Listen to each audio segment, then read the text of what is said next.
Hey guys, tonight we begin with a subject both scandalous and scholarly. The intimate, confusing, and occasionally downright bizarre world of medieval sex. It was an era of chivalry and deeply suspicious herbal remedies. A time when foreplay often meant asking politely and hoping no one's watching. So before you get comfortable, take a moment to like the video and subscribe. But only if you genuinely enjoy what I do here. And let me know in the comments where you're tuning in from and what time it is for you. It's always fascinating to see who's joining us from around the world. Now, dim the lights. Maybe turn on a fan for that soft background hum, and let's ease into tonight's journey together. Let's start with the biggest misconception. Medieval intimacy did not unfold beneath silk sheets in candlelit chambers, while a lute played softly in the background. In reality, the setting was usually a small, single-room home shared by an entire family, including children, aging relatives, a couple of goats, and a chicken who had strong opinions about personal space. Privacy, as we think of it, simply didn't exist. Most peasants lived in homes where the kitchen, bedroom, and stable were technically the same square footage, just with different smells. If a couple wanted some alone time, they had to get creative. Timing mattered. So did volume. And ideally, so did whether the kids were asleep and facing the wall. Curtains were a luxury. Beds were shared. And even among the upper classes, servants might be asleep at the foot of the bed, or standing in the corner pretending not to notice anything. Many noble households kept records of bedroom arrangements for legal or religious reasons, which is exactly as awkward as it sounds. Travelling also didn't help. Inns often had shared beds. That's right, total strangers might sleep side by side for the night, which made things even more complicated. Want a little affection? You better check if there's already someone in the bed, and whether or not they brought their boots. If you were married, and both parties were still awake and reasonably clean, you could share a mattress of straw and hope for the best. If you weren't married, well, you had to be twice as quiet and 3 times as careful. Communities were small, walls were thin, and gossip travelled faster than plague rats. For those living in monasteries or convents, the rule was simple. No. No privacy, no distractions, and certainly no late-night whispers. But even there, human nature occasionally made things complicated, which explains why many abbeys had unusually high garden walls. In the medieval world, few things shaped private life more than the church, and it had a lot to say about what went on behind closed doors, or more accurately, behind shared curtains. According to church teachings, physical intimacy had one primary function: making more people. That was it. Not pleasure, not bonding, not stress relief. Just reproduction. Everything else? Distracting at best, sinful at worst. This wasn't just Sunday sermon material. Bishops, theologians, and confessors wrote detailed instructions on what was and wasn't acceptable, in case anyone dared to improvise. Certain days of the week were off limits. So were major feast days, fasting days, holy days, and, in some regions, entire liturgical seasons. Want to be close to your spouse during Lent? Think again. Advent? Also no. That left maybe Tuesdays in April. Even within marriage there were expectations. Couples were encouraged to approach one another with modesty and restraint. Expressions of affection were acceptable, but not excessive. Displays of passion were, to put it mildly, frowned upon. One 13th century guide suggested that married couples should engage in intimacy without pleasure, without sin, and without delay, which is, by all accounts, a fairly joyless checklist. The preferred method was missionary, and not just for religious symbolism. It was deemed the most natural, and therefore the least likely to offend God, the saints, or your local priest. Anything else was considered suspect. That includes things like enthusiasm. Confession also got involved. Priests often asked pointed questions during confession to determine whether couples had broken any moral or ecclesiastical guidelines. These weren't vague spiritual inquiries, they were very specific. Sometimes uncomfortably so. Let's just say the average 14th century friar knew far more about his parishioners' bedrooms than their birthdays. Still, enforcement was uneven. Some regions were stricter than others. Some priests ignored these rules entirely, and many lay people, particularly peasants, simply smiled, nodded, and did what they were going to do anyway, quietly. If you think modern couples have trouble syncing their schedules, spare a thought for medieval folks. Planning a romantic evening in the Middle Ages required a calendar, a priest's blessing, and the luck of St. Valentine himself, who, ironically, was never married. The Church had opinions, and by opinions we mean strict prohibitions, on when intimacy was allowed. Sundays? Absolutely not. That was the Lord's Day. Fridays? Still no. Day of penance. Wednesdays? Suspicious. Add in Lent? 40 days. Advent? Another 40. Various saints' feast days, holy days, fast days, and even certain moon phases, and you'll find the calendar was less of a schedule and more of a divine obstacle course. The idea was to keep the soul focused on heaven, even when the body had other ideas. There were even lists, actual lists, of forbidden days. Some confession manuals outlined nearly half the year as off-limits. And if you were feeling particularly affectionate during one of those forbidden days, well, enjoy your spiritual guilt and an extra trip to confession. One 13th century bishop scolded a married couple for their excessive affection, which translated to more than once a month. He recommended they direct their passion toward prayer. The couple was reportedly not thrilled. Naturally, the upper classes were more exposed to these restrictions. They had chaplains, confessors, and spiritual advisors breathing down their necks. Peasants, meanwhile, had a more flexible approach. Their lives revolved around livestock, weather, and not freezing to death, which left less time for worrying about whether Tuesday was the feast of St. No Fun. To make things worse, some believed that intimacy during the wrong time could result in sickly children, divine punishment, or, worst of all, a reputation. If your neighbours caught wind that you were celebrating a little too enthusiastically during Lent, it could lead to shame, gossip, or a strongly worded sermon delivered with maximum eye contact.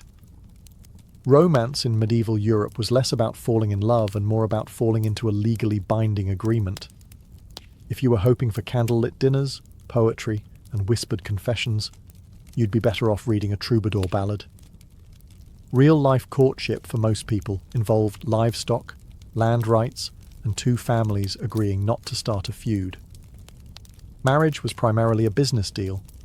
Daughters were exchanged to cement alliances, acquire property, or secure peace between neighbours who had previously disagreed over whose pig ate whose cabbage. A bride might come with a dowry of coin, linens, or a small patch of farmland. In return, the groom's family might promise not to be entirely insufferable. Courtship, when it happened, was supervised, sometimes literally. Young people rarely courted alone. A maiden might be watched over by her mother, a stern aunt, or, if things got really serious, an entire village that was very invested in whether or not you held hands. Among the nobility, arranged matches were the norm. Kings and lords negotiated marriages like chess moves, and affection was something you developed later, or not at all. As one medieval proverb more or less stated, "Better a wealthy match with a grumpy face than a poor one with dimples." Romantic. Even among peasants, practical concerns ruled. A man's suitability was judged by his land, tools, or the size of his ox. And women? They were evaluated on their housekeeping skills, reputation, and general ability to not start drama at the market. This doesn't mean love didn't exist, it did, but it usually came after marriage, not before. If affection grew over time, that was considered a bonus, not a requirement. Think of it like medieval emotional DLC, not included in the base marriage package. Still, where there's a will, there's a workaround. Secret flirtations, playful songs, and moonlit walks to the village well became the unsanctioned side quests of medieval dating. Just be careful. Get caught kissing behind the barn, and you could face public penance, a fine, or a very disappointed father with a pitchfork. Let's clear up one of the most persistent legends about medieval relationships: chastity belts. Yes, you've probably seen them in cartoons, historical dramas, or very unfortunate museum gift shops. Those iron contraptions allegedly locked around a woman's waist while her husband went off to war, leaving her physically and morally sealed. Except, not really. There's no solid historical evidence that chastity belts were ever widely used in the Middle Ages. In fact, most examples we have today come from the Renaissance or even the Victorian era, periods more obsessed with the idea of medieval repression than with what actually happened. Many of these belts were created as joke items, warnings, or museum curiosities, not functioning devices. Medieval manuscripts, which often record all sorts of uncomfortable details, are suspiciously silent about mass belt distribution. No tailors advertised them. No laws regulated them. No churches handed them out during awkward marriage ceremonies. It's almost as if, and stay with me here, they weren't actually a thing. Which makes sense, because the design is wildly impractical. Medieval hygiene was already questionable. Now imagine adding a rusty metal contraption with no user manual, and a padlock that probably required a blacksmith. It would have caused more infections than it prevented indiscretions. So where did the myth come from? Likely from a combination of later moral panic and satire. Renaissance moralists and Victorian collectors loved the image of a repressed, over-controlled medieval woman. It fit their narrative. And nothing says virtue like a literal keyhole in your underpants. In reality, fidelity was enforced through more traditional and more effective means: shame, surveillance, religion, and strategic matchmaking. Noblewomen were often chaperoned within an inch of their lives.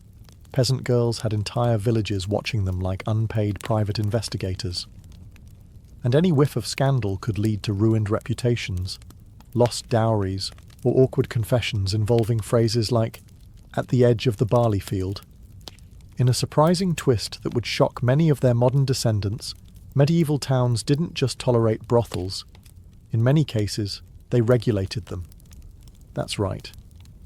In several parts of medieval Europe, especially urban centres, brothels operated as legal businesses. Town councils licensed them, charged taxes, and even designated specific red light districts, long before the light bulb was invented. Some cities went as far as employing officials to manage them. These lucky souls were known as brothel keepers, or more colourfully, keepers of public women, which sounds like a very stressful line on a resume. The rationale behind this arrangement was pragmatic, if a little cynical. Officials believed that allowing a controlled outlet for men's desires would reduce the chances of greater sins, like adultery, assault, or, heaven forbid, dancing. Regulated brothels were seen as a necessary evil to keep society orderly, much like traffic signs or the existence of turnips. The church, of course, wasn't thrilled. Officially, it condemned the entire practice. But unofficially, many clergy turned a blind eye.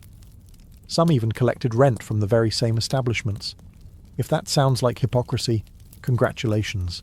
You've grasped the essence of medieval theology in practice. Working in a brothel was no fairy tale, but it wasn't necessarily a life of constant misery either.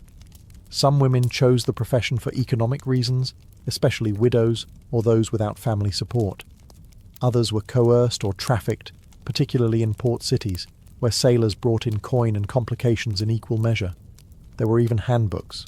Yes, actual handbooks, for how these houses should be managed. Clean sheets, basic health inspections, and set hours were all part of the regulation process. Patrons came from all social classes: knights, apprentices, merchants, even monks, despite vows that strongly suggested otherwise. Entry fees varied, services were catalogued, and in some cases, customers paid in eggs, wool, or whatever awkward barter they had on hand. Medieval tinder, it was not. Let's set the scene. Candlelight flickering, a soft breeze through the thatched roof. Your beloved whispers, sweet nothings, and then removes their wool tunic to reveal a powerful medieval musk. Because when it came to personal hygiene, medieval Europe had Priorities. Staying clean was on the list, just somewhere after surviving the plague, fixing the roof, and catching the pig that got into the pantry again. Bathing did happen, but not nearly as often as modern noses would hope. Peasants bathed infrequently, maybe once a month, more if they fell into a river by accident. Soap was either homemade or imported, expensive, and used sparingly. And while public bathhouses existed in towns and cities, they were sometimes banned during outbreaks of disease or scandal, or both. If you were wealthy, you had options. A hot bath could be drawn, scented with herbs, and followed by being rubbed with linen cloths by attendants. If you were poor, your sponge bath involved a cold bucket and the vague hope that nobody would notice your aroma over the stables. To add complexity, water itself was occasionally viewed with suspicion, especially cold water. Some believed bathing too frequently could weaken the body or open the skin to illness. Others simply didn't have the time, or the tub, or any water that wasn't already being fought over by the local geese. Now, imagine trying to impress someone under these conditions. Perfume? Mostly for the elite. Deodorant? A dream of the distant future. Dental care? Well, you might rub your teeth with ash or chew mint leaves if you were fancy. Kissing was certainly an adventure. Clothing didn't help. Layers of wool, leather, linen, and fur trapped heat, sweat, and every scent you encountered during your day, including the contents of the chamber pot and the mystery stew. And yet, people still found ways to fall in love, flirt, and get close. Perhaps our standards were different. Or perhaps, when everyone smelled equally awful, love was truly blind. And nose blind. In medieval Europe, controlling the size of your family was a bit like trying to steer a cart with no wheels, no reins, and a particularly uncooperative goat. Technically possible, but not something you could count on. To be clear, people did try. Just because contraception wasn't effective by modern standards didn't mean medieval folks were oblivious. They were very much aware that certain behaviours led to babies, and many went to elaborate, if occasionally baffling, lengths to prevent it. Some of the more scientific methods included herbal mixtures, animal membranes, and rituals that involved burying certain objects near the doorstep. One popular approach advised drinking wine boiled with beaver testicles. Others recommended wearing amulets blessed by someone who hopefully wasn't guessing. A few guides even claimed jumping up and down vigorously after intimacy would help, which, if nothing else, probably burned some calories. There were also early versions of barrier methods, though calling them reliable would be generous. Linen soaked in various concoctions was one approach. A few brave souls tried wax. And there are scattered references to, let's call them medieval prototypes of what would later become familiar latex devices. But don't ask how they were made. You really don't want to know. The church, of course, was not amused. Any attempt to avoid conception was often labelled sinful or unnatural. Procreation was the stated goal of marriage, and anything that got in the way of that divine mission was frowned upon, or more commonly, denounced loudly from the pulpit. Still, not everyone followed church guidance. Among married couples, particularly those struggling with poverty, the desire to space out pregnancies or avoid another mouth to feed was very real. And among unmarried couples, let's just say the motivation was even stronger. But no matter the method, reliability was low. Birth control, such as it was, depended on folk wisdom, local herbs, and a surprising amount of hope. And when it failed, which it often did, well, that's where hasty marriages, hidden pregnancies, and a lot of awkward conversations came in. Despite what church authorities liked to pretend, not every medieval couple waited until the wedding bells rang before getting cosy. In fact, the practice of testing the goods before marriage was, well, common enough to require a lot of paperwork. Known as fornication in church records and getting ahead of yourself in everyday village gossip, intimacy before marriage wasn't exactly rare, but it was definitely monitored. In towns and parishes across Europe, local officials kept moral rolls, which were less like diaries and more like ledgers of shame. If a couple was caught, or even suspected, of jumping the marital timeline, they could be hauled before the local court and fined. Sometimes the fine went to the church, sometimes to the town, and occasionally to someone who claimed to have witnessed the event. Medieval snitching was alive and well. Fines varied depending on whether it was a first offence, whether a pregnancy resulted, or whether the couple eventually got married. In some cases, getting married after the fact erased the fine, kind of like retroactive permission. In others, the fine was still applied, but at a discounted rate. Early bird penalties, if you will, and let's not forget the social consequences. In tight-knit communities, everyone knew everyone else's business. So even if your local priest was feeling merciful, your neighbours weren't. Gossip could spread faster than a poorly stored meat pie in July.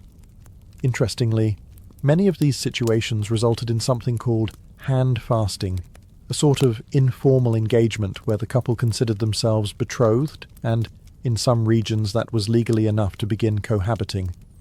The church later tried to tighten that loophole, but in the meantime, a lot of medieval babies were technically early arrivals.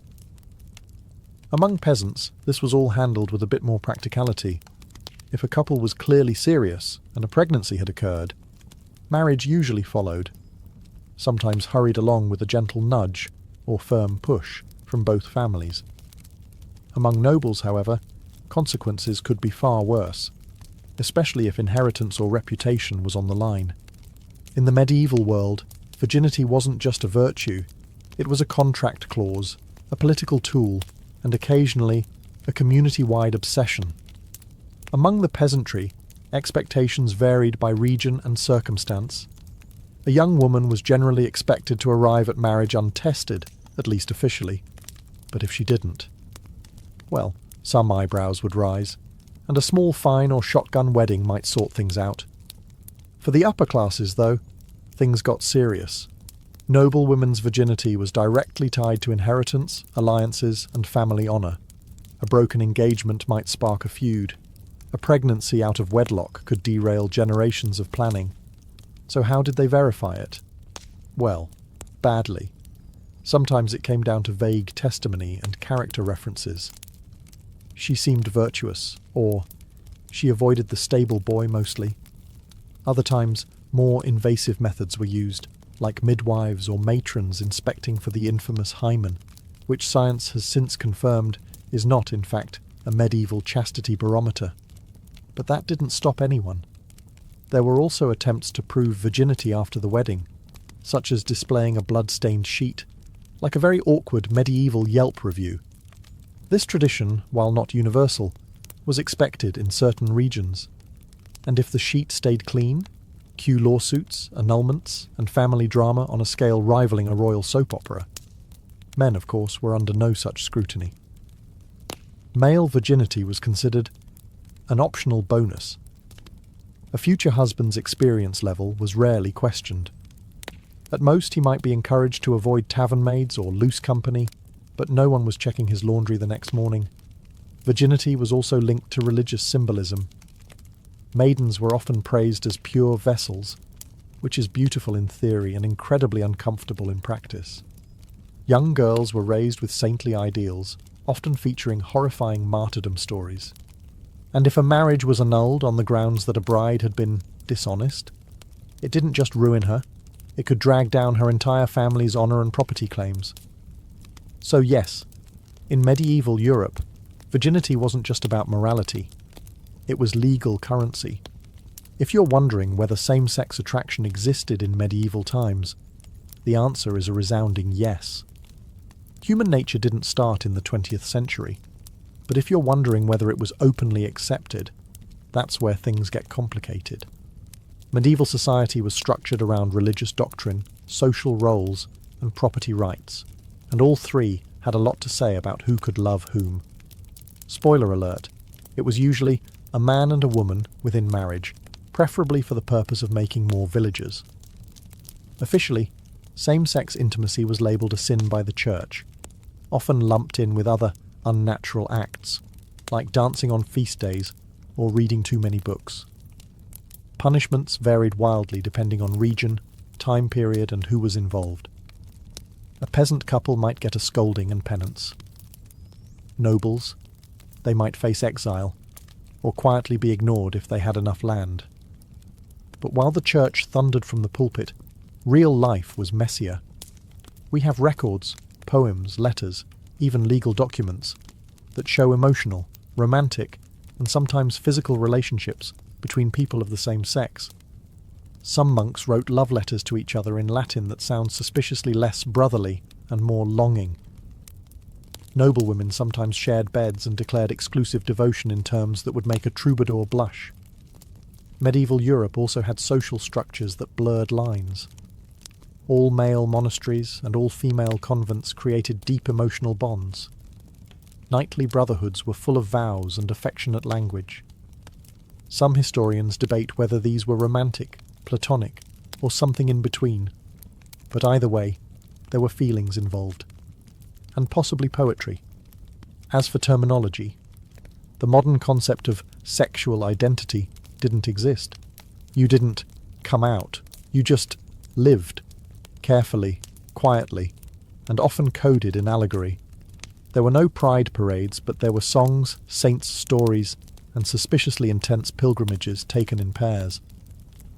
Adultery in medieval Europe was a bit like handling a live chicken while juggling knives. Risky, loud, and likely to end with someone losing a bit of pride, or property. Let's be clear, adultery wasn't just a personal failing. It was a social offence. Marriage was seen not only as a holy sacrament, but also a legal contract, a property deal, and often a strategic alliance. So when someone strayed, they weren't just breaking hearts. They were tampering with inheritances, dowries, and the always fragile local gossip equilibrium. For women, the stakes were significantly higher. A married woman caught in an affair could face public shaming, loss of dowry rights, forced penance, or even exile, especially if she had the audacity to get caught with evidence.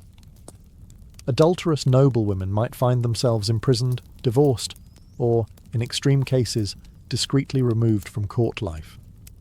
Think less scarlet letter, more scarlet exit. Men, on the other hand, got more leeway. A married man having an affair with an unmarried woman might be seen as morally suspect, but not legally punished, unless the woman's family had powerful friends or the church was feeling unusually righteous that week. That said, not all adulterers got off easy. Some towns imposed steep fines or required public confession. A few legal records include creative punishments, such as parading through the village in nothing but a shift or having to pay for a new church bell, because nothing says divine justice like bronze acoustics. The real danger, however, wasn't always the law. It was the husband. Honour killings weren't unheard of, particularly among nobles. If a cuckolded man discovered his wife's affair, medieval custom sometimes allowed him to take appropriate action. The definition of appropriate, of course, depended heavily on his status and how many swords he owned. For the wealthy, things could spiral into full-blown scandals, duels, annulments, or decade-long family feuds. For peasants, the consequences were usually financial. A fine here, a goat forfeited there, and a permanent place in village gossip. In medieval Europe, the idea of consent existed, but not in the way we understand it today. It wasn't about mutual respect or enthusiastic yeses. Instead, it was tangled in law codes, dowries, church doctrine, and the occasional shrug from society. Let's start with the basics. Medieval canon law did recognise the concept of consent in marriage. In fact, a marriage was considered valid if both parties verbally consented, even without a priest present. That's right. Two people saying "I will" in a field somewhere could technically be married. Romantic? Possibly. Legally confusing? Absolutely. But here's the rub. Just because consent was acknowledged in theory doesn't mean it was respected in practice, especially for women. For noble daughters, consent often came after arrangements were made. Families negotiated marriages like peace treaties. The young lady's opinion might be politely requested, or strongly implied. But in the end, the dowry talked louder than she did. For peasant women, choices were broader, but still pressured. Saying no to a match could mean economic ruin or social backlash. Saying no to the local Reeves' son? Riskier still. Inside marriage, consent became even murkier. Husbands had legal rights to their wives' bodies, and denying them could be grounds for complaint or annulment. Some church thinkers argued that spouses owed each other the marital debt, which sounds like a joint checking account, but was actually far less voluntary. Still, the picture wasn't all grim. Medieval courts did prosecute cases of coercion and assault, especially when witnesses were available or the accused didn't have powerful friends. In urban centres like London or Paris, court records show women and men bringing forward complaints, sometimes winning justice, or at least making a public stink. And let's not forget the literary side. Medieval tales are full of complex dynamics. Courtly love poetry, for example, often danced around consent, with knights pining, ladies refusing, and everyone dramatically swooning. If nothing else, they knew it was important to ask, even if they ignored the answer. If you ever felt like the medieval church had a complicated relationship with physical pleasure, you're right. It wasn't just complicated. It was borderline suspicious. And that suspicion extended right into the bedroom of every married couple, where the church preferred, ideally, that nothing too enjoyable was going on. To be fair, the church didn't outright ban marital relations. That would have been a logistical nightmare for inheritance, population, and, well, humanity. But it did strongly recommend moderation. Extreme moderation. Like, once a month, in the dark, no smiling kind of moderation. Theologians of the time praised celibacy as the highest form of spiritual discipline. Saints were celibate. Monks and nuns took vows. Even married couples were encouraged to live in continence, abstaining entirely, especially if they were older, holier, or simply tired of each other. A couple who voluntarily gave up intimacy was praised as being halfway to sainthood, or at least halfway to separate beds. Some church thinkers like St. Jerome went even further. He argued that even within marriage, desire was a weakness. Marital relations were acceptable only for procreation, not for fun, not for bonding, and certainly not because someone looked particularly fetching in their woolen nightshirt. This attitude filtered down into confessionals and moral manuals. Priests were instructed to ask married parishioners if they had been too lustful, even with their own spouses. Picture the awkward silence that must have followed that question at the altar rail. And yet, people still lived their lives. Most peasants, merchants, and even nobles nodded politely at the church's teachings, then went home and did whatever felt right between chores, taxes, and the odd peasant uprising. Let's be honest, after a long day threshing barley or settling land disputes, a little affection probably felt more comforting than shameful. But for the truly devout, celibate marriages were held up as models of spiritual partnership. These were couples who lived together, prayed together, and considered carnal urges a thing of the past, or at least a thing better left to younger, less holy villagers. After everything we've covered, arranged marriages, fines for flirting, herbal birth control, suspicious bath habits, and church warnings against smiling too much, you might be wondering, did medieval people actually fall in love? The answer is yes. Awkwardly, passionately, and sometimes even happily. Despite the rigid social structures and moral sermons, love found a way to bloom in the cracks.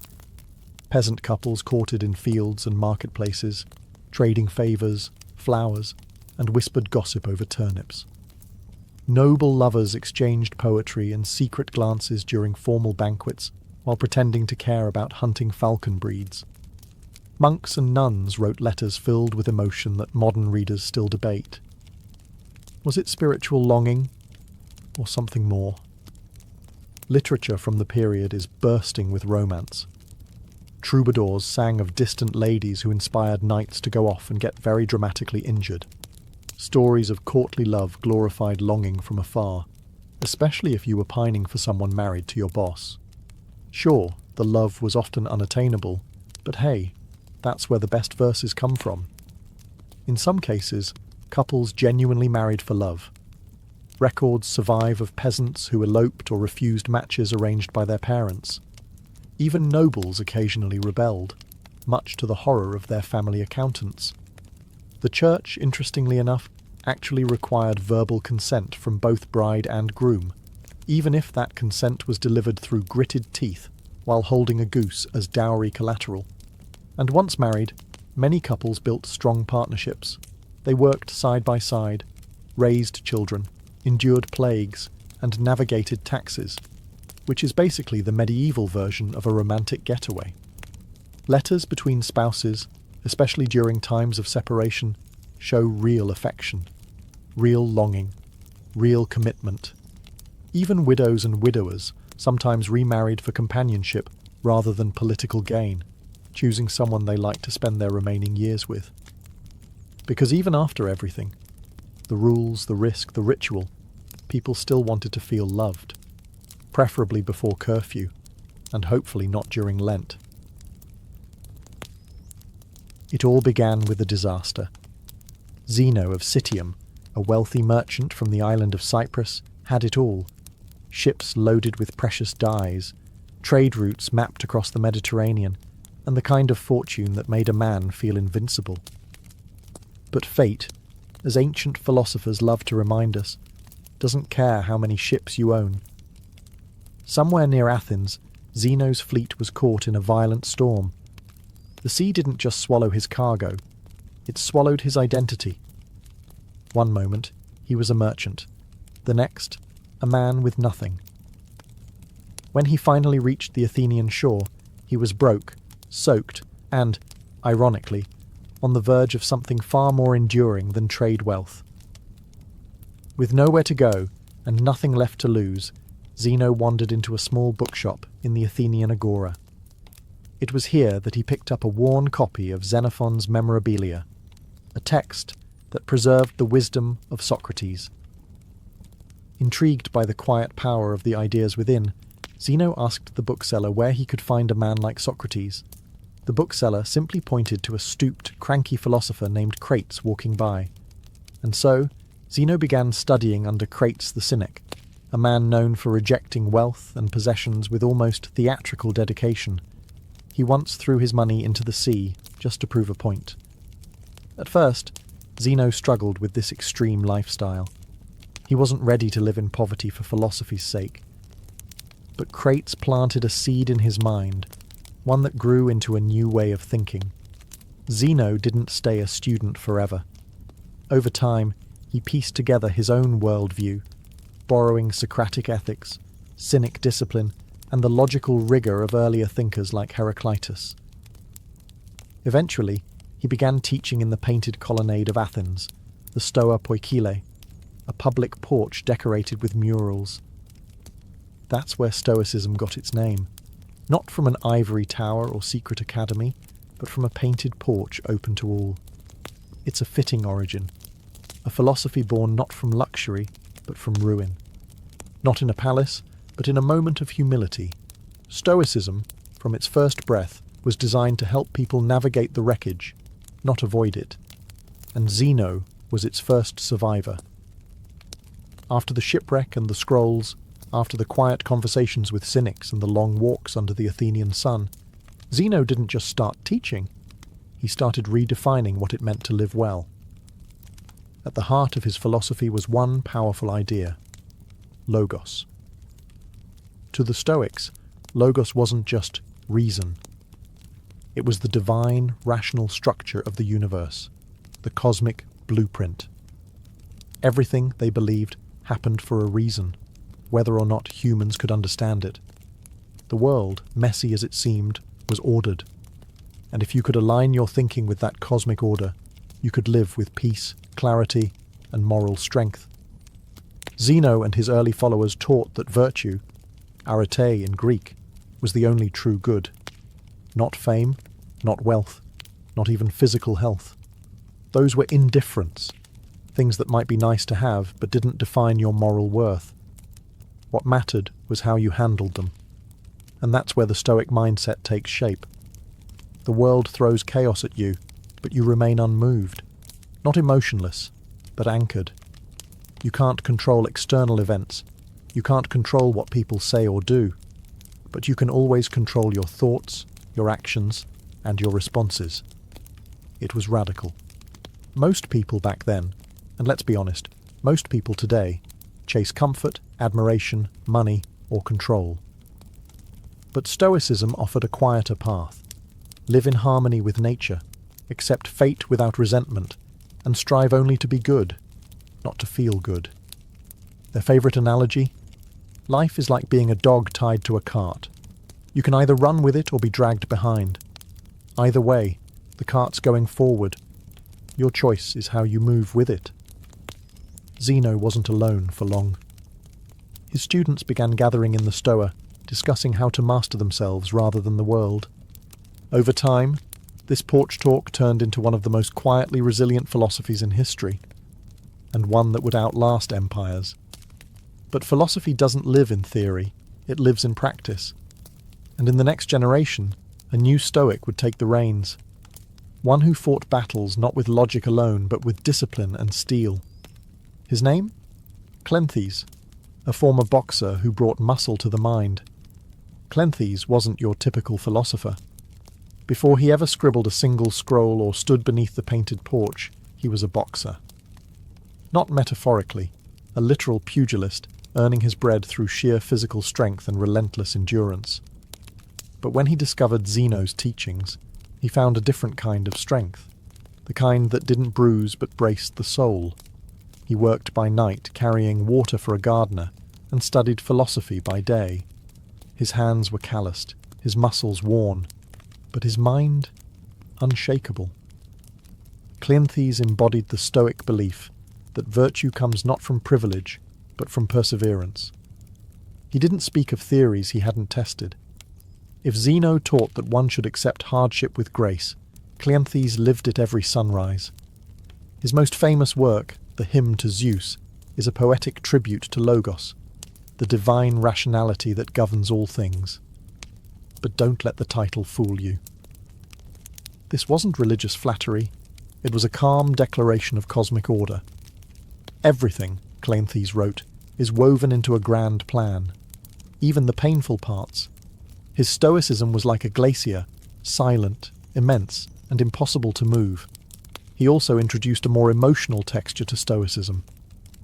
While Zeno emphasized logic and detachment, Cleanthes suggested that proper emotions, like awe at nature or love for wisdom, could have a place if they aligned with reason.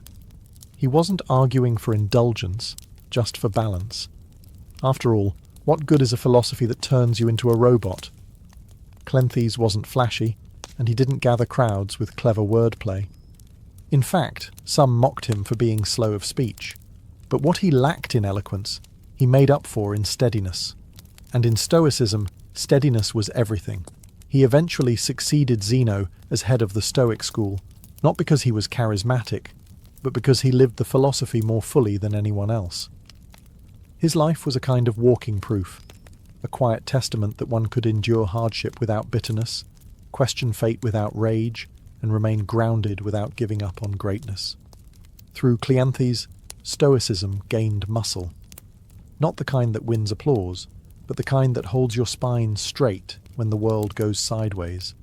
And then came a man who sharpened Stoicism like a blade, Chrysippus, the logician who turned this porch-born philosophy into a towering system of thought.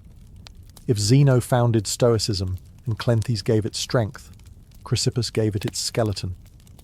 Without him, Stoicism might have crumbled into vague ideas and forgotten porch lectures. Instead, it became one of the most rigorous philosophical systems in the ancient world, thanks to a man who reportedly wrote over 700 books. Most of them now lost, but their influence? Undeniable. Chrysippus was relentless. He didn't just inherit the school from Cleanthes, he rebuilt it. Where Zeno had been reserved and Cleanthes poetic, Chrysippus was surgical. His specialty: logic. In a time when most philosophers leaned on rhetoric or emotional appeal, Chrysippus built a system of reasoning that could rival Aristotle's. He was obsessed with clarity. He believed that if Stoicism was to survive, it couldn't rely on charisma or tradition. It had to make sense. Ironclad. No loopholes. No fluff. He refined the Stoic distinction between what is in our control and what is not. He expanded their ethics, metaphysics, and physics into something coherent and unapologetically difficult. Chrysippus argued that virtue alone was sufficient for happiness, not virtue plus comfort or virtue plus friends. Just virtue, full stop. One of his most famous contributions was the lecton, a concept describing the meaning behind words. He argued that every spoken word had a sayable, a layer of content carried by speech, tied to logic. It might sound abstract, but this deepened the Stoic understanding of reason and clarity, which for them was essential to a good life. But he wasn't just dry parchment and dusty scrolls. Chrysippus had a biting wit. Once, when accused of not practicing what he preached, he supposedly replied, "Would you blame a doctor who gets sick? He still knows how to treat illness." Stoicism wasn't about pretending to be perfect. It was about trying, every single day, to close the gap between your actions and your ideals. Thanks to Chrysippus, Stoicism hardened. It became more than a comfort for shipwrecked merchants or poetic boxers. It became a discipline, something you studied, practiced, and used to cut through confusion and chaos. And that discipline would soon find its way out of Greece, into the heart of Rome, where emperors and slaves alike would grapple with its power. By the time Stoicism drifted into Rome, the philosophy had already weathered centuries of refinement. But in the hands of the Romans, it evolved from a Greek intellectual pursuit into a way of life suited for statesmen, generals, and even emperors. The Romans weren't interested in abstract metaphysics or syllogisms about lector. They wanted practicality. They faced wars, conspiracies, betrayal, and personal ruin, and they needed a system that could hold their inner world steady, while the outer world collapsed. Stoicism, with its focus on self-mastery and virtue in the face of chaos, was a perfect fit. Enter Seneca the Younger, philosopher, playwright, and reluctant advisor to the notoriously unstable Emperor Nero. Seneca wasn't born into hardship. He was a wealthy elite, well-educated, and dangerously close to power. But despite his position, his writings reveal a man deeply aware of life's fragility and the corrupting lure of comfort. In his letters to Lucilius, Seneca preached restraint, mindfulness, and simplicity. He warned against being ruled by emotion or desire, and yet his own life was a battlefield between Stoic ideals and political compromise. He amassed wealth even as he wrote about frugality. He served a tyrant even while writing about virtue. But rather than discredit him, this tension makes him more relatable. Seneca didn't pose as a saint. He was painfully aware of his contradictions. His advice to others often came with a quiet self-rebuke. "I am not a wise man," he wrote, "but a lover of wisdom." And maybe that's the most Stoic thing of all, not to claim mastery, but to pursue it humbly. While Seneca offered Stoicism to the elite, another Roman gave it to everyone else. Epictetus, a former slave. Crippled and impoverished, Epictetus owned nothing, not even himself, and yet he taught that true freedom comes from within. "You may chain my leg," he said, "but not even Zeus can conquer my mind." To him, life's hardships weren't obstacles. They were training grounds for virtue. His teachings, preserved by his student Arrian, became a Stoic manual for inner liberation. In Rome, Stoicism was no longer just philosophy. It was armour, mental armour. And soon, that armour would be worn by the man who ruled the known world, Marcus Aurelius, emperor, warrior, and the most unlikely of all, a philosopher king. It's one thing to read philosophy in peace. It's another to write it on the front lines of war, while ruling an empire crumbling at its edges. Marcus Aurelius, crowned emperor of Rome in 161 CE, was a man born into unimaginable privilege. And yet, His reign was anything but comfortable. Plagues swept across the empire. Germanic tribes pushed at the borders. His co-emperor Lucius Verus died early. His generals betrayed him. And worst of all, his own son, Commodus, would grow into the tyrant he had hoped never to raise. Amid all this, Marcus didn't write speeches or propaganda. He wrote to himself, quiet, personal reflections later compiled into the Meditations. Never intended for publication, these pages offer a window into a Stoic mind under siege. They read not like declarations from a throne, but like whispered reminders from a tired man trying to stay upright. Begin each day by telling yourself, he wrote, "Today I shall meet with interference, ingratitude, insolence, disloyalty, ill will, and selfishness." That wasn't pessimism. It was preparation. Marcus believed that by expecting hardship, he could face it without being thrown off course. To him, people's actions were not insults. They were reflections of their ignorance. And his duty wasn't to control others, but to control himself. He often reminded himself, "You could die tomorrow. You could die today. So act now, not with anxiety, but with purpose." That wasn't despair. That was clarity. Despite commanding legions and managing a vast empire, Marcus was obsessed with inner life. He believed you could be surrounded by chaos and still remain untouched if your mind stayed anchored in reason and virtue. He rarely indulged in cruelty. He rejected opulence, and while he couldn't always live up to Stoic ideals, who could? He returned to them like a compass in a storm. Marcus Aurelius didn't invent Stoicism, but in many ways he lived it more visibly than anyone before him. He proved that Stoicism wasn't just for philosophers in togas or ascetic monks. It was for anyone, even the most powerful man on earth, who wanted to carry peace into the battlefield of life. And yet, after Marcus, the flame of Stoicism began to flicker. It wouldn't vanish, but it would retreat, waiting centuries to be rediscovered by new seekers of calm in the modern world.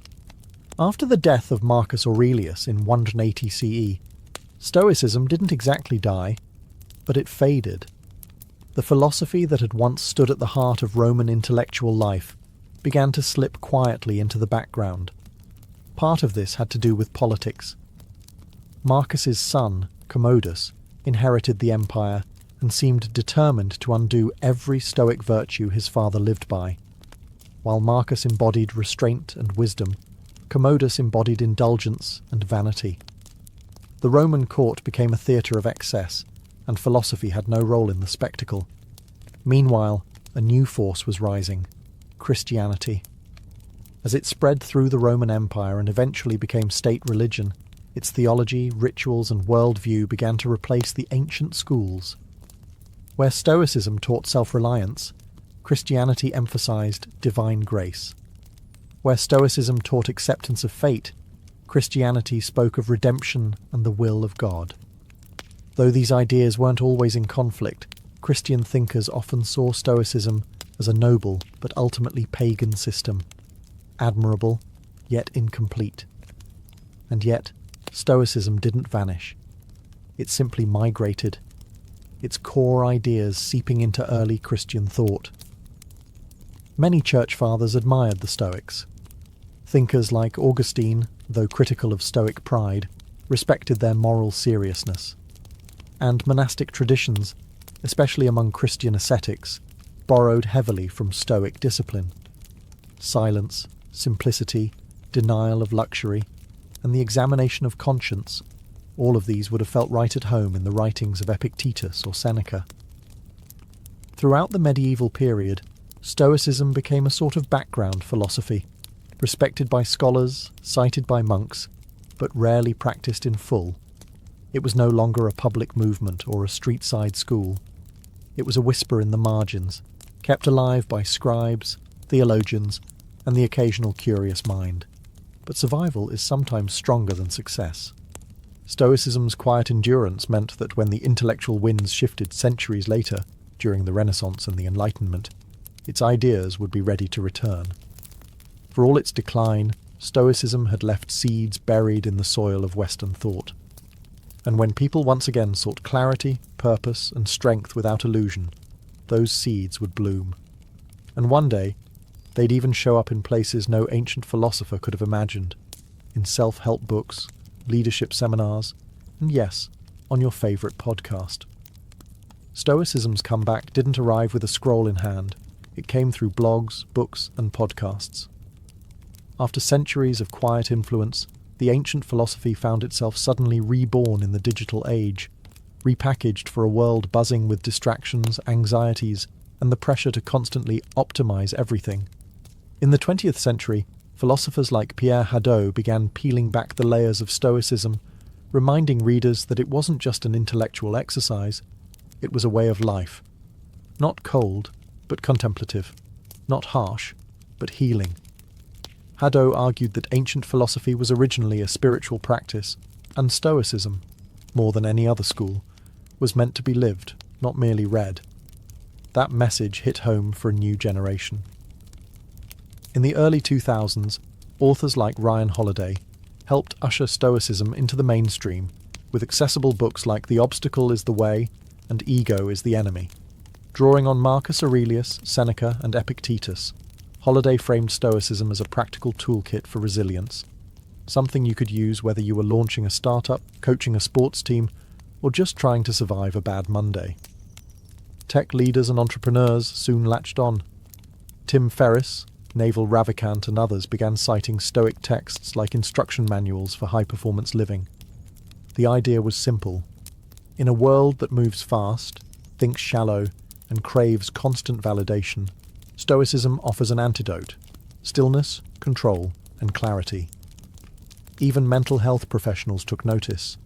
Therapies like cognitive behavioral therapy, CBT, borrow heavily from Stoic principles. Challenge your thoughts. Focus on what you can control. Don't let emotion dictate action. Sound familiar? But the revival wasn't without criticism. Some said modern Stoicism had been stripped of its depth, turned into motivational wallpaper for productivity bros. And there's truth to that. Not every inspirational quote on Instagram reflects the rigour or humility of ancient practice. Still, the fact remains. Stoicism survived not because it was trendy, but because it works. When life goes sideways, when we lose a job, face a diagnosis, or wake up unsure of our place in the world, Stoicism reminds us, you can't control what happens, but you can control what you become. That message has never been more timely, and so we arrive at the present, where ancient wisdom quietly guides modern minds. Today, Stoicism exists in a paradox. It is an ancient philosophy designed for inner peace, now living in a world obsessed with noise. Scroll through social media and you'll see a quote from Marcus Aurelius, sandwiched between cat videos and stock tips. Open a bestseller list, and there it is again. The Daily Stoic, waiting to be your morning mental vitamin. Somehow, a 2,300-year-old porch philosophy is trending. But Stoicism isn't popular because it's fashionable. It's popular because it addresses a very specific modern hunger, mental clarity in a world of confusion. When everything feels out of control, the economy, relationships, climate, algorithms, Stoicism offers a map inward. It teaches us to focus, not on the chaos around us, but on the choices we still own. The central questions remain the same. What is in your control? What kind of person will you choose to be, regardless of circumstance? And unlike some philosophies that demand total withdrawal from the world, Stoicism invites us to participate. Go to work, raise your kids, serve your community, but do it from a place of calm, not craving. Action, yes, but grounded action. In that sense, Stoicism is a kind of rebellion, not the loud, sign-waving kind, but a silent resistance against impulsiveness, distraction, and emotional chaos. It's the discipline to pause before reacting, the courage to stay kind in a cruel moment, the humility to know you're not the center of the universe, but you are responsible for how you move through it. More than ever, people are returning to this simple clarity. Athletes use it to manage pressure. Veterans use it to process trauma. CEOs use it to lead without ego. Teenagers, overwhelmed by the constant flood of comparison and digital noise, turn to Epictetus for a lifeline. Of course, no philosophy is a magic cure. You'll still feel grief, still fail, still lose your temper. But Stoicism gives you something rare, a framework to get back up, reflect, and recenter. In the end, it's not about being perfect, it's about progress. Quiet, steady, internal progress. And in a world that rewards loudness, maybe the most revolutionary act is to be still. To a modern visitor, an ancient Roman bath might look like a luxury resort. Marble floors, vaulted ceilings, statues of gods, and pools steaming in the morning sun. But to a Roman, it was just another Tuesday. Bathing wasn't an occasional treat. It was a daily ritual, and for many, an essential part of being Roman. By the height of the empire, there were over 900 public baths in Rome alone, ranging from grand imperial complexes to modest neighbourhood facilities. Everyone from senators to shoemakers made time to bathe. Cleanliness was important, yes, but so was the rhythm of the experience, the routine, the conversation, the heat. The process was deliberate. You'd enter through the apoditerium, or changing room, where slaves might help wealthier patrons undress. From there, you'd ease into the tepidarium, a warm room that opened your pores and began the relaxation. Then came the caldarium, the heart of the experience, a hot, steamy chamber heated by an underfloor system called the hypocaust. Here, bathers would sweat, scrape their skin with strigils, curved metal tools, and sometimes even get a massage. Finally, you'd plunge into the frigidarium, a cold pool meant to tighten the skin and jolt the senses. It was this contrast, hot to cold, sweat to chill, that gave the ritual its power. Romans believed it was good for circulation, digestion, and even mood, and honestly, they were probably right. But more than hygiene or health, baths were about belonging. You went to see and be seen. You gossiped, networked, debated politics, made business deals, or just eavesdropped on the latest scandal. Some brought their own musicians. Others brought snacks. Poets recited verses. Philosophers argued under domed ceilings, echoing with laughter and steam. In essence, a Roman bath was a democratic space, at least by Roman standards. Status mattered, but even emperors might share a room with commoners. Slaves and women had restricted access or separate hours, but they too were part of this daily world. For the Romans, bathing wasn't about vanity. It was about routine, health, society, and rhythm. A place where the individual dissolved, just a bit, into the larger hum of the empire. One breath of steam at a time. Roman baths weren't just impressive. They were engineering masterpieces. Long before the modern sauna or heated flooring, the Romans figured out how to transform bricks, fire, and water into an immersive wellness centre. At the core of this innovation was the hypocaust system, an early form of central heating. Beneath the floors of the hot rooms, slaves stoked a roaring furnace, or prefernium. This fire heated a space beneath the raised floor, supported by small columns called pillae. Hot air flowed through this subfloor chamber and up through flues in the walls, radiating heat through the room like a gentle oven. The result? A consistent, enveloping warmth without smoke suffocating the bathers. The architecture itself was strategic. Vaulted ceilings trapped heat, domes diffused sound, and a complex arrangement of rooms regulated temperature flow, from the cooler apoditerium to the temperate tepidarium to the blazing caldarium. Windows were designed to harness sunlight, and water was constantly circulating, clean, flowing, and heated to exacting standards. And let's talk about the aqueducts, the silent heroes of the empire. These elevated stone channels delivered vast quantities of water into the cities, allowing even inland bath complexes to operate year-round. Some of the grandest baths, like those of Caracalla or Diocletian, consumed millions of litres of water daily. Yet the system was so well built that waste was minimal and flow was constant. The water wasn't just used for soaking. Romans also had steam rooms, saunas, and even primitive flushing toilets nearby. Sewage was carried away through underground drainage systems. Again, all gravity-powered. The baths weren't isolated marvels. They were integrated into the broader infrastructure of Roman urban life. Maintenance was constant. Workers known as fornicatores tended the furnaces, while others cleaned the pools, managed supplies of wood, or repaired tiles and plumbing. It was labour-intensive, but the reward was clear. These buildings didn't just last years, many stood strong for centuries. In an age with no electricity, no industrial machinery, and no digital thermostats, the Romans created a seamless experience of heat, comfort, and flow. That's why walking into a Roman bath wasn't just entering a building, it was entering a system, one powered by fire, sustained by water, and shaped by genius. Despite all the sweat, steam, and strigils, Roman baths were never just about physical cleansing. They were about information. In a society without smartphones, email, or newspapers, the baths functioned as a kind of open-air broadcast centre. Gossip didn't trickle here. It flowed. Senators, merchants, soldiers, and poets all mingled freely, with togas off and voices raised. Conversations carried across the tepidarium like wildfire.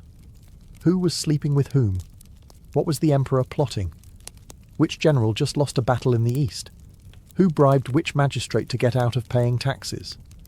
If you wanted to know what was happening in Rome, or what might happen soon, the bathhouse was the place to listen. This wasn't accidental. The Roman elite knew the baths were public arenas, and they used them strategically. Politics didn't stop at the Senate steps. They soaked right into the marble floors of the caldarium. A clever patrician might accidentally bump into a rival in the hot room and float a proposal under the haze of steam. Or perhaps a patron would meet a client to reaffirm loyalties, offer advice, or drop a veiled threat, all while lounging in the pool. Even emperors played the game. It's said that Hadrian and later Antoninus Pius made a point of visiting the public baths as an act of image control, appearing accessible, wise, and invested in the lives of ordinary citizens. Of course, they had private bath wings too, but showing up in the public zone was a statement. I'm still one of you, sort of. It wasn't just politics that steamed up the tiles. Businessmen negotiated deals, poets recited lines, philosophers debated ethics. The acoustics of the domed rooms often helped amplify voices, a useful trick for anyone who wanted their cleverness overheard. In a strange way, the bathhouse was Rome's version of Twitter, Wall Street, and the Senate floor, all at once. It was unfiltered, buzzing, and deeply performative, but it was also where strategy was born. Real decisions, military, financial, personal, often started here, far from the formal halls of power. Because when everyone is half naked, sweating and relaxed, masks fall away. And in the steam, the real empire whispered its plans. To the Romans, bathing wasn't just about feeling fresh or looking polished. It was a critical part of health and medicine. The bathhouse was where ancient wellness philosophy met practical self-care. Doctors recommended it, philosophers endorsed it, even the military encouraged it. Hot water, cold plunges, sweating, and massages were all believed to purify the body and balance the humours. The four fluids the Romans thought governed health: blood, phlegm, yellow bile, and black bile. If these got out of balance, you got sick.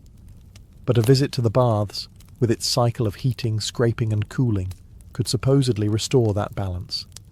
And there's some logic to it, even by modern standards. The heat of the caldarium opened pores, relaxed muscles, and helped with circulation. The cold plunge in the frigidarium reduced inflammation and invigorated the senses.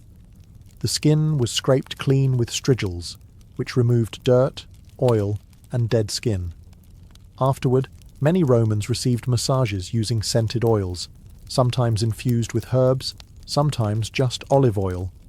Today, We might call this detoxing or hydrotherapy. They just called it daily life.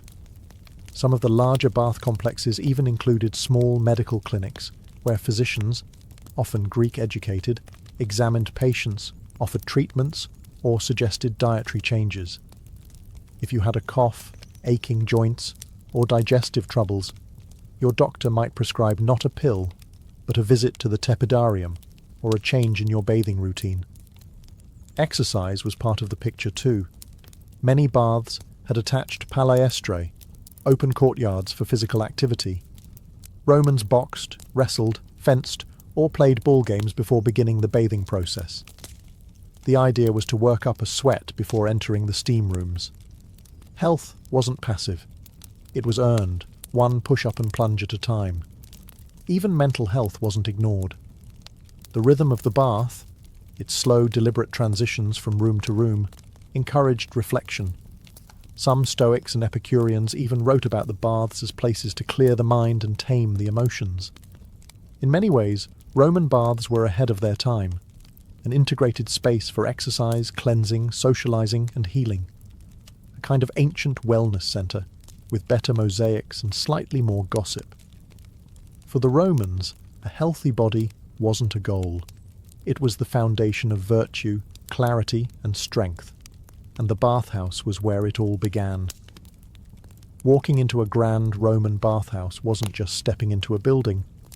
It was stepping into an aesthetic experience. The architecture, the materials, the very air, everything was designed to impress, soothe, and elevate. From the moment you entered the apoditerium, changing room, you were surrounded by elegance. The walls were often painted in vivid frescoes, mythological scenes, pastoral landscapes, or even cheeky caricatures. Marble benches lined the room, niches held clothing, and on the better days, musicians played softly in the background while your sandals were taken by a servant. Then came the baths themselves. The tepidarium was usually the most beautiful room, designed as a kind of warm antechamber to the hotter and colder extremes. It was often circular or rectangular, with high vaulted ceilings, colourful mosaics on the floors, and large windows that diffused the afternoon light. The ceilings were sometimes coffered or domed, supported by columns of Egyptian granite or local stone. The caldarium, the hot room, featured heated pools and steam. You'd see bronze or terracotta braziers, and sometimes gilded taps that flowed with heated water. The floors were warm beneath your feet, thanks to the hypocaust system, and the air shimmered with heat. Decorative fountains and statues added a touch of divine elegance. Apollo, Venus, and Hercules all made appearances. The frigidarium, cool and serene, was usually the largest and most striking space. Its cold pool reflected a ceiling, often covered in painted stars or geometric patterns. The water itself glistened, sometimes lit by small skylights or open oculi that allowed a beam of sunlight to cut through the mist. There was a quiet stillness here, a contrast to the chatter and bustle of the earlier rooms. Everything in the Roman bath was designed to inspire awe. The use of imported marble, colourful tilework, and advanced geometry wasn't just vanity, it was a statement. The baths were the empire distilled into stone, orderly, refined, and proudly extravagant. Even smaller local baths took design seriously. Mosaics often warned bathers with humorous Latin phrases like "cave canem, beware of the dog," or "balneum gratum, the bath is pleasant." These were spaces meant to charm the eye, calm the spirit, and remind you, in case you forgot, that you were living in the greatest civilization on Earth. And all of that before you even got wet. While Roman baths were public spaces in theory, not all Romans experienced them equally. The bathhouse was a microcosm of Roman society, a place where lines blurred, but never fully disappeared. Let's start with class. In the grand thermae of Rome, like those of Caracalla or Trajan, emperors might bathe in the same rooms as commoners. That sounds democratic, but social distinctions still lingered. The wealthy often arrived with entourages, slaves to carry towels, oils, and even portable benches. They could afford private massages or extra services in nearby rooms. Some larger baths had exclusive sections, scolae, reserved for upper-class patrons. Even in the shared pools, there was an unspoken hierarchy. You might rub elbows with a senator, but you weren't about to chat him up. Then there was gender. Men and women did not usually bathe together. Most large bathhouses offered separate hours or separate wings. Some emperors, like Hadrian, enforced strict segregation. Others, like Commodus or Elagabalus, allowed, or even encouraged, mixed bathing, much to the horror of conservative Roman moralists. Women's access depended on time, location, and the whims of local officials. In wealthier cities, women had beautifully appointed baths of their own. In poorer regions, they often bathed early in the day, before men arrived. While some women enjoyed regular access, others, particularly those of lower status, had to navigate schedules, scrutiny, and social stigma. Slaves and freedmen made up a significant portion of bath visitors. They were allowed in and often encouraged to attend, especially if their work was labour-intensive. However, they typically entered during off-hours or in more modest facilities. That said, many slaves worked within the bathhouses as attendants, masseurs, or fire-stokers, and some were known by name for their skill and charm. And what about outsiders? Foreigners, non-citizens, and provincials were welcomed in most Roman cities, especially in the empire's heyday. In fact, the spread of Roman baths across conquered territories was one of the empire's tools of cultural integration, a way of saying, "Welcome to Rome, now take your clothes off." So yes, the Roman baths were a shared space. But just like in the forums or the Senate, your experience depended heavily on who you were. Still, for a brief moment in the mist, the hot stone and the splash of cold water, those lines could blur. And that was part of the magic.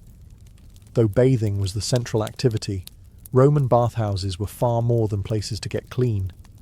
They were entertainment hubs, part gym, part theatre, part lounge, where you could easily spend an entire afternoon, and many did. In fact, larger bath complexes resembled ancient leisure centres. After a workout in the palestra, a courtyard used for wrestling, boxing or ball games, you might take a stroll to the library, located just off the main hallway. Yes, many baths had libraries. Romans could relax with scrolls by Cicero or Virgil, blending physical rejuvenation with intellectual stimulation. A healthy body and a healthy mind. Both were on the menu. Music filled the air too. It wasn't uncommon to hear live performances from flutists, harpists or singers echoing through the domed chambers. Bathers might be serenaded while reclining near a fountain or getting an oil rub down. In fact, some bathhouses employed professional entertainers to keep the mood light and luxurious, from acrobats to comedians. There were also food stalls and snack counters, often located in or near the apoditerium. Known as popinae, these small eateries served wine, bread, olives, cheese, and dried fruits. For wealthier patrons, personal slaves could bring more elaborate dishes, and the occasional exotic treat, from nearby villas. So yes, you could technically eat grapes in the steam room like a decadent emperor, though etiquette varied. Gambling was common too. Dice games, betting on athletic matches, or just casual wagers among friends added an air of mischief to the setting. These activities weren't always legal, but they were tolerated in bath culture. After all, people came here to let loose. The bathhouses also had spaces for intimate encounters. Some rooms functioned as private lounges or even brothels, depending on the time and location. Morally ambiguous? Definitely. But Roman society had a much different view of public space, privacy, and sensuality than we do today. And the steamy, dimly lit atmosphere of the Caldarium only added to the allure. One of Rome's most remarkable achievements wasn't just building an empire, it was standardizing the Roman experience across thousands of miles. And that included baths. From the misty highlands of Britannia to the deserts of North Africa, And from the forests of Gaul to the sands of Syria, the Roman bath became a unifying symbol of Roman identity. Wherever the legions marched and the engineers followed, they built roads, forts, and bathhouses. These provincial baths weren't just carbon copies. They reflected local resources and customs while still following the essential Roman layout: apoditerium, tepidarium, caldarium, frigidarium. In cold climates like Britain or Germania, the hot rooms were especially important. In warmer places like North Africa or the Levant, some bathhouses expanded the shaded colonnades and cooled pools, offering relief from the blistering sun. Cities like Timgad in Algeria, Jerash in Jordan, and Bath in England all featured impressive thermae, often with mosaics, sculptures, and inscriptions celebrating imperial generosity. These weren't just public works, they were propaganda in stone. Every polished marble slab and steaming pool reminded locals, this is Rome, and Rome takes care of its people. But baths also played a critical role in cultural integration. For newly conquered peoples, the bathhouse served as a soft introduction to Roman customs. You might still speak your own language at home, but once you stripped off your clothes and stepped into the steam, you were participating in a Roman ritual, one that transcended ethnicity, origin, or local tribe. It also became a mark of urbanization. A city wasn't truly Roman until it had proper baths. They often came bundled with forums, amphitheatres and temples, creating civic centres that mirrored those of the capital. Bathing, then, wasn't just about hygiene, it was about civilization. Of course, local twists remained. In Syria, baths sometimes incorporated Eastern architectural styles and mixed-gender spaces. In Britain, Celtic traditions subtly influenced the bathing sequence, and in Egypt, older Hellenistic models blended with Roman designs to create hybrid complexes with lush courtyards and incense-filled chambers.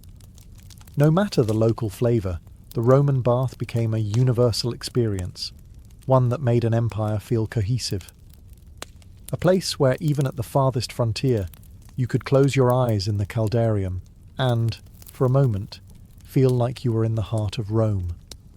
Like so much of Roman civilization, the glory of the baths didn't last forever. As the empire weakened in the 4th and 5th centuries CE, so too did the great bathhouses. What had once been daily rituals for millions slowly slipped into disrepair, abandonment, and, eventually, ruin. Several factors contributed to this decline. First, the empire's economy crumbled under the weight of inflation, military overreach, and political instability. Funding the maintenance of vast bath complexes, which required teams of workers, constant fuel for the hypocaust, and clean water from aqueducts, became unsustainable. Then came the breakdown of infrastructure. Aqueducts fell into neglect or were deliberately destroyed during invasions. Without running water, the baths lost their core purpose. The once bubbling caldariums went dry, and the marble halls echoed with silence. Religion also played a part. As Christianity became dominant, public bathing, especially mixed or nude bathing, came under increasing moral scrutiny. Church leaders saw the baths as symbols of pagan indulgence and bodily vanity.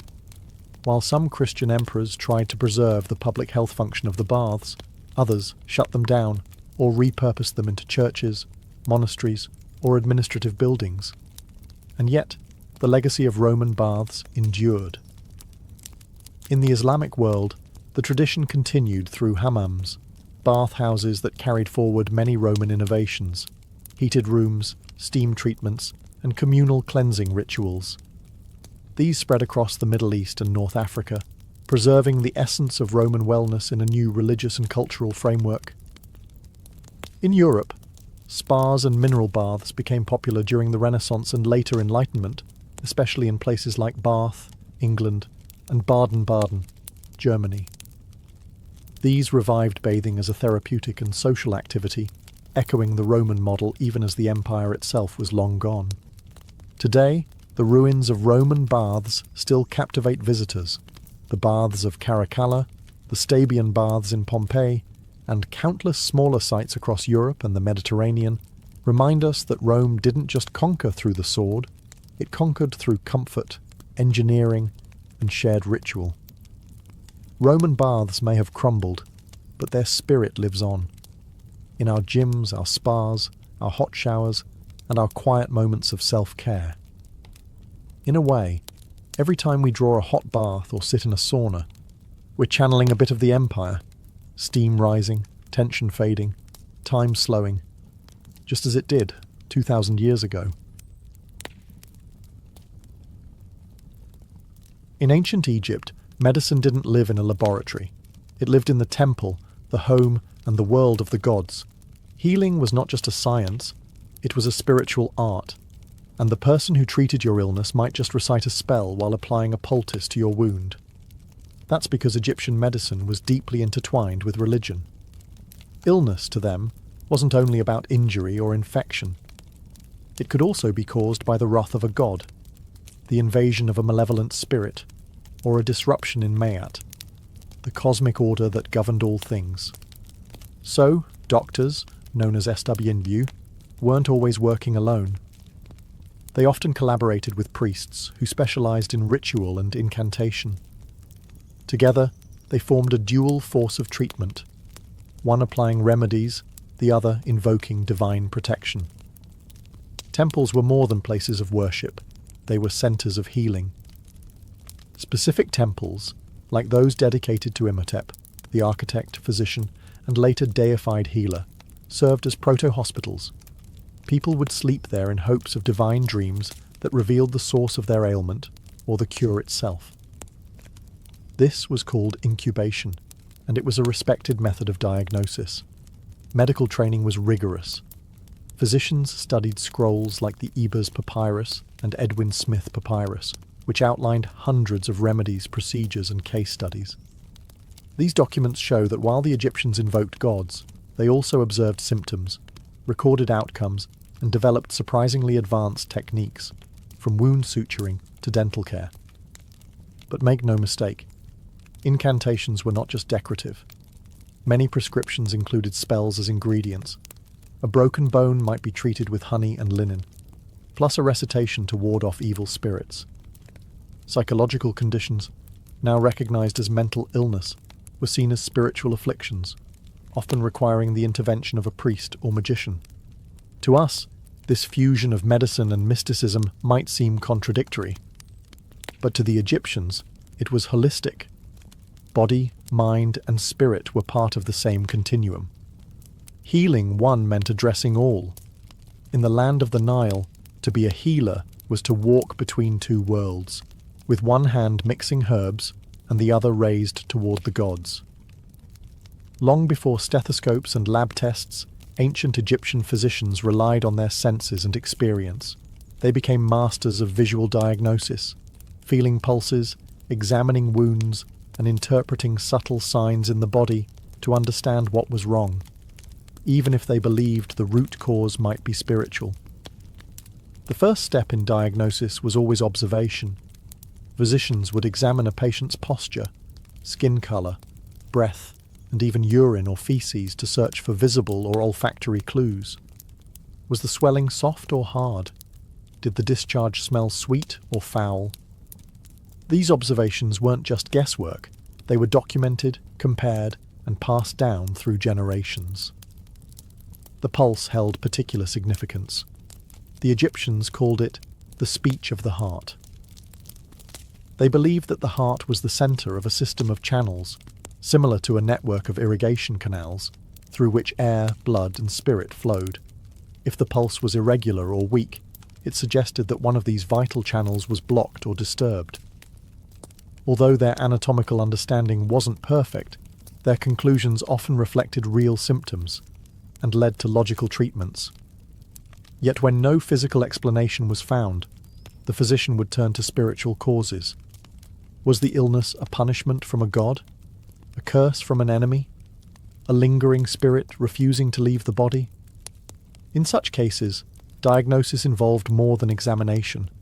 It required consultation with a priest-magician, dream interpretation, or even astrological analysis. The alignment of stars and the behaviour of sacred animals might factor into the final verdict. In texts like the Ebers Papyrus, physicians categorised diseases based on patterns. They didn't always know why something happened, but they knew what usually followed. For instance, they could identify the stages of an infected wound or the course of a fever. These practical patterns formed the basis for treatment protocols, and interestingly, they were not always superstitious. Some medical texts explicitly separate physical ailments from spiritual ones. If a wound could be seen, smelled and treated, no spell required. But if all else failed, it was time to invoke divine aid. To an ancient Egyptian, the world was filled with unseen forces. But through keen eyes, careful hands, and centuries of accumulated wisdom, their physicians sought to make the invisible visible. When it came to treatment, ancient Egyptian physicians had an astonishing arsenal of remedies and recipes. Their pharmacies weren't stocked with pills and injections, but with herbs, minerals, animal products and oils, many of which they combined with surgical procedures and ritual chants. The result? A holistic approach that blended natural science with spiritual symbolism. At the heart of their medicine was the Ebers Papyrus, a 110-page scroll from around 1550 BCE. It contains over 700 prescriptions, addressing everything from stomach pain and toothaches to skin diseases and fertility issues. Each recipe was tailored, not just to the disease, but to the patient's body and social status, and often included precise instructions for mixing, timing, and application. One of their favourite ingredients? Honey. Prized for its antimicrobial properties and still used today in wound care. Honey was applied to cuts, burns, and ulcers, often mixed with other substances like crushed seeds or resin. They also used garlic, onion, juniper berries, and myrrh, not just for their aroma but for their antiseptic and anti-inflammatory effects. Their pharmacopoeia included more exotic fare as well: crocodile dung for contraceptives, lizard blood for skin treatments, hippopotamus fat, and even mummified human flesh for particularly superstitious cures. To modern eyes, this may seem grotesque, but these remedies reflected their belief that the power of the ingredient lay not only in its physical properties, but also in its spiritual essence. Minerals like natron, a naturally occurring salt, were used to dry wounds, cleanse infections, and preserve bodies. Copper, known for its antimicrobial qualities, was sometimes crushed and mixed into salves. Oils from lotus, castor beans, and black cumin were used for massage and pain relief. Doses varied depending on the affliction. A prescription might read, mix crushed sycamore fruit, honey, and natron. Apply for 4 days. Recite the following spell over the mixture. In Egypt, words were medicine too. The spoken charm activated the cure. A reminder that for them, healing was as much about meaning as it was about chemistry. Far from primitive guesswork, Egyptian medicine was highly systematic, documented, and refined. While some remedies were bizarre, many were surprisingly effective, and some survive, in spirit or science, even today. Their medicine chest was drawn from the land, the body, and the gods, and they reached into all three to heal. While much of ancient Egyptian medicine focused on herbs and incantations, the Egyptians were not afraid to cut when necessary. They understood that some ailments needed more than a poultice or a prayer. They needed a steady hand and a sharp blade. The best evidence of Egyptian surgery comes from the Edwin Smith Papyrus, a 3,600-year-old medical text, unlike any other from the ancient world. It is methodical, clinical, and strikingly modern in tone. It describes 48 cases, mostly traumatic injuries, skull fractures, broken collarbones, spinal wounds, and includes step-by-step instructions on examination, treatment, and prognosis. What's fascinating is how pragmatic the document is. It even classifies cases into 3 outcomes: an ailment I will treat, an ailment I will contend with, and an ailment not to be treated. In other words, treatable, uncertain, and hopeless. This was triage, a concept we still use in emergency medicine today. Egyptian surgeons used a range of tools: bronze knives, scalpels, forceps, cautery hooks, and needles. They practiced stitching wounds, draining abscesses, setting bones with wooden splints, and even performing circumcisions. Some mummies show evidence of successful bone healing, indicating that patients survived their injuries and continued living for years. They were also pioneers in wound hygiene. Before stitching a cut, a physician might cleanse it with honey, beer, or resin, all of which have antiseptic properties. They then applied bandages soaked in oils or herbal mixtures to reduce inflammation and promote healing. Pain was eased with opium extracts or sedative herbs, though there's no evidence of general anesthesia. Surgery was likely painful, but quick and precise. One striking detail: Egyptians often left foreign bodies, like embedded arrowheads, in place if removing them posed greater risk. It shows a nuanced understanding of anatomy and risk management. They knew when not to intervene. Of course, surgery had its limits. There's no record of internal operations or major amputations. They lacked knowledge of circulation and infection the way we know it today. But within the boundaries of what was possible, Egyptian surgeons were remarkably skilled. They didn't just experiment. They observed, recorded, and passed their knowledge down. Through bandage and blade, Egypt laid the groundwork for practical hands-on medicine, and centuries later, those lessons would echo through the halls of Greek, Roman, and modern surgical practice. In ancient Egypt, women's health was not a fringe concern. It was central to medical practice. Fertility, pregnancy, childbirth, and contraception were all treated with serious attention, and women both received and sometimes practiced medical care themselves. One of the most fascinating sources on the topic is the Kahun Gynecological Papyrus, dating to around 1800 BCE.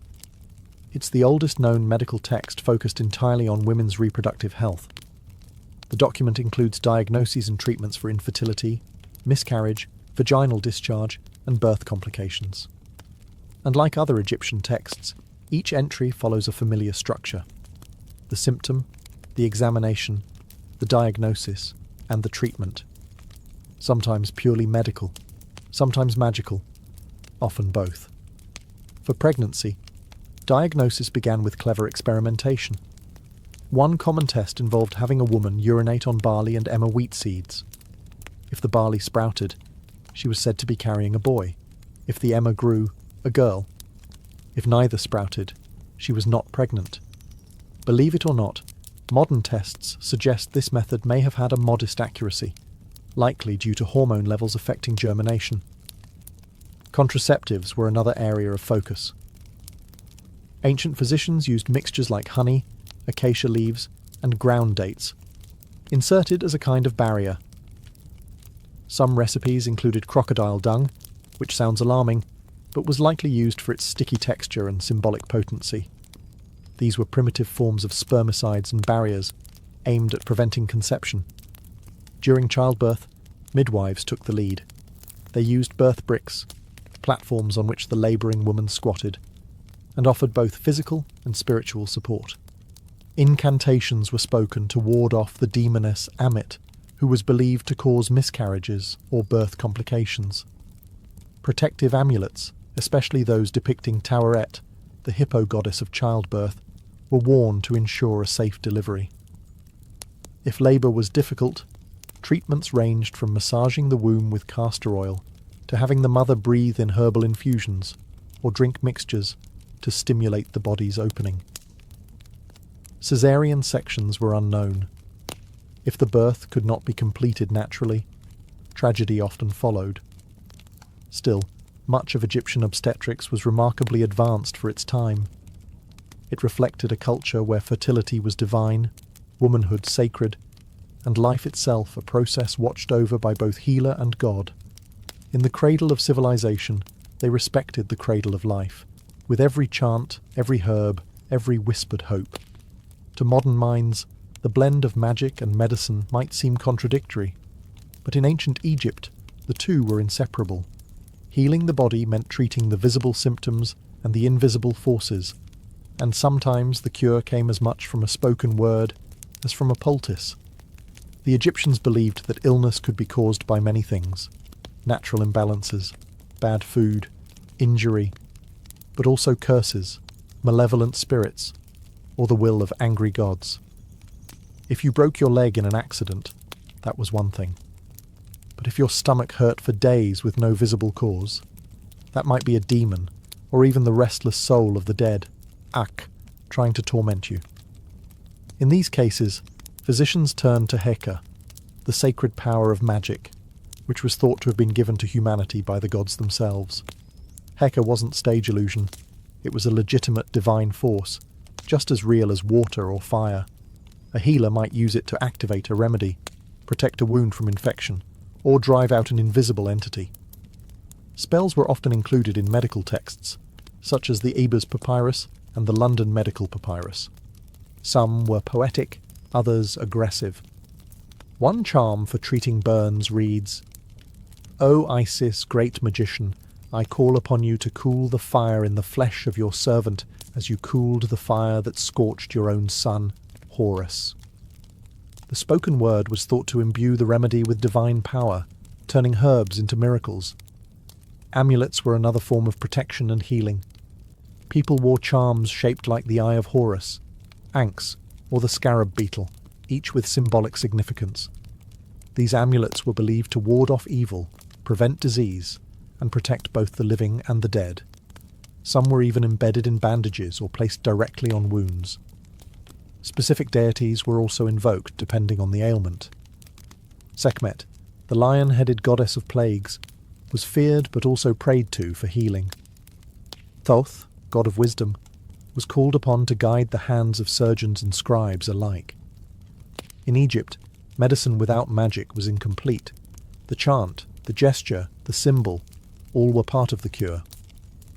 Because for the ancient Egyptians, healing didn't just mean removing pain, it meant restoring harmony between the body, the soul, and the cosmos. In ancient Egypt, death wasn't the end of life. It was the beginning of eternity. And to reach the afterlife, the body had to be preserved with precision and care. Enter the art of mummification, a practice that blurred the lines between medicine, magic, and mortuary science. At its core, mummification was about preserving the physical vessel so the soul could return to it in the afterlife. The body was seen as essential, not just a shell, but a sacred structure that the Ka, vital spirit, and Ba, personality or soul, needed to navigate the underworld and reunite in the next world. The process began shortly after death. Embalmers, who acted as both technicians and ritual specialists, washed the body with palm wine and Nile water. Then came the most critical step, removal of the internal organs, which were quick to decay.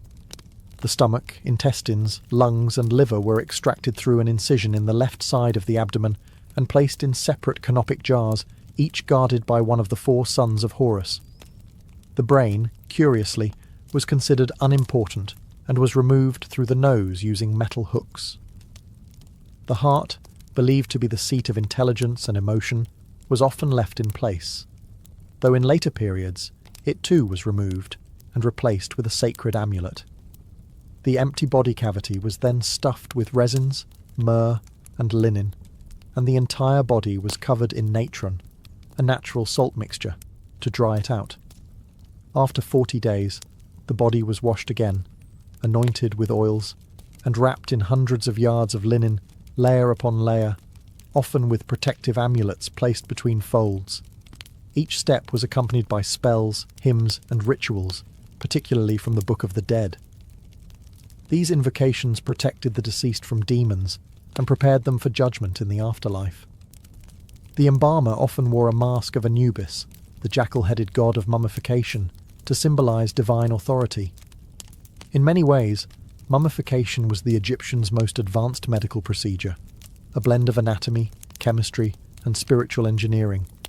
It wasn't about saving a life. It was about preserving it forever. To them, the perfect body was more than a sign of health. It was a passport to eternity. And in every carefully wrapped limb, they practiced medicine for the soul. While temples and tombs held the secrets of Egypt's gods, papyrus scrolls held the secrets of its doctors. ancient Egyptian medicine was far from a series of oral traditions or tribal remedies. It was a well-documented, professionalized system, and much of what we know comes from the surviving medical texts, written with surprising structure and care.